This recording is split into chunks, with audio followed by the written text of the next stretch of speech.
Hey guys, this is Dr. Matt Winning at winningstrength.com. And today we're going to talk about spinal flexion and as it relates to the general population and also as it relates to lifting. I think the first thing we need to start off on is the background of posture and what some studies and some research has shown us. In past research, we've seen that 80% of the population has experienced issues related to poor postures. Studies in the United States started around 1917, and they started to measure the differences in people's health in posture. Now, this didn't necessarily at this time, or really in studies now, resulting around measuring people in weightlifting. But I think that we can all agree, and we'll show some graphs here in a few, that weightlifting either positively or negatively can influence this particular spinal flexion issue that normal people seem to have, let alone people that lift weights, in my opinion, incorrectly. So if we look skeletal wise, we see that poor posture can lead to chronic pain in the low back, which is a very huge problem in American society and probably around the world. The neck, which is another issue, knees, and we also have seen some statements of degradation in ligaments. All of these things sound like areas in which I would not like pain and that I have very rarely ever experienced any pain. And internally wise, we've noticed that there are some studies that say that circulation issues progress, digestive issues, respiratory function, all leading to or possibly helping the increase in high blood pressure. So not only is posture bad for your skeletal system, it can also be bad for your organs. Now, society today, if we look at as a whole, most people's jobs are at desks. Most people's jobs are using tablets, computers, and a lot of us are on our phone way too much during the day, i.e. me making this video for you guys. So we can see that even 50 years ago, some of this stuff was not really an issue because it didn't exist. And as we start to progress in technology, we start to regress in physicality. And this can cause a lot of different issues that I think that we're facing today, both medically and performance-wise. But before we get to the lifting, we have to ask ourselves, well, how does poor posture occur? We've kind of hit on that a little bit.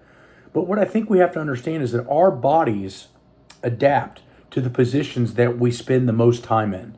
So if we're sitting on the couch slouched over, if we're on our computer slouched over, if we're on our phone, if we're driving in a slouched position, a lot of times those positions, if we do them for hours on end, on a weekly, daily, even monthly basis, we start to reinforce an improper motor pattern.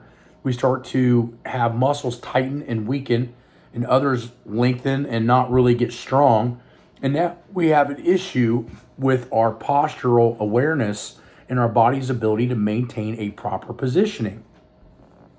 This is where it gets confusing because if you get guys like Lane Norton, which I believe his doctorate is in nutrition. So I think if he had a little bit more background in biomechanics, he may have a different statement on rounding his back.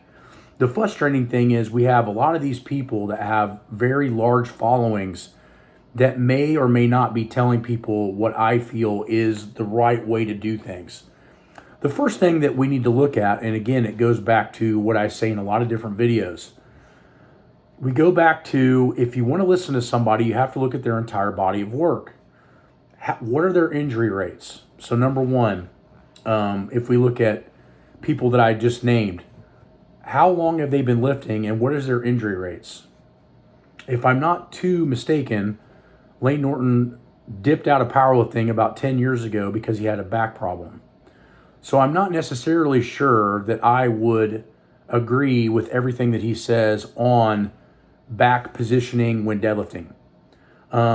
Same thing holds true with, and again, I'm friends with him, Dr. Mike Israetel. Although we both have a similar doctoral degree, I feel that a lot of times it's very difficult once you get popular on social media to start kind of going with the flow to increase either views or to start having a little bit less of a defensive position on what I feel is correct, and what these books I'm about to show you state the same thing that I believe in. So again, I'm not saying that everything they say. I have a lot of respect for Dr. Lane Norton and his nutrition talks, and I have a lot of respect for Dr. Mike Israetel for the work he does with hypertrophy. He understands the market very well, and he also understands that most people get into lifting weights just to look bigger, not necessarily to be stronger.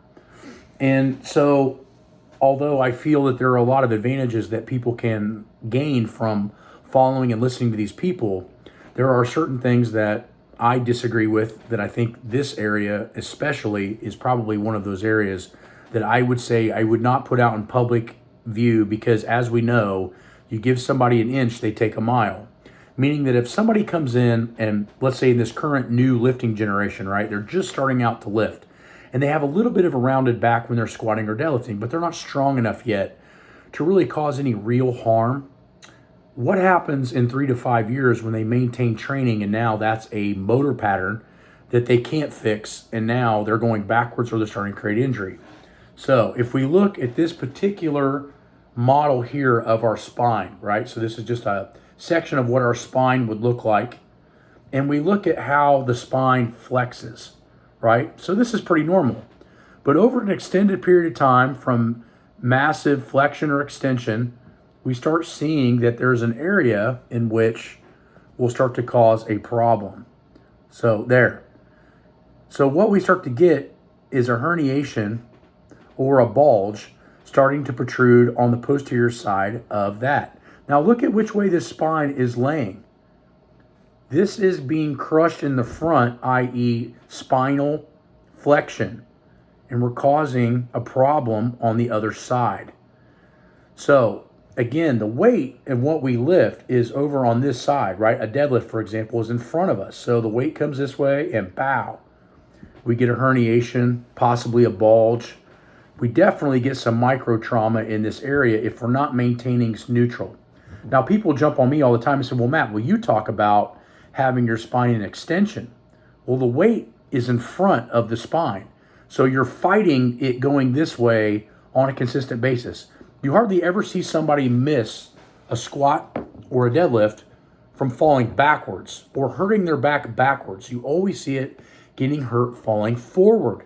And that is because the weight is trying to dip you forward, whether it's in a deadlift or a squat. And so depending on which way the force is applying to the spine is going to depend on which way you need to set your body up.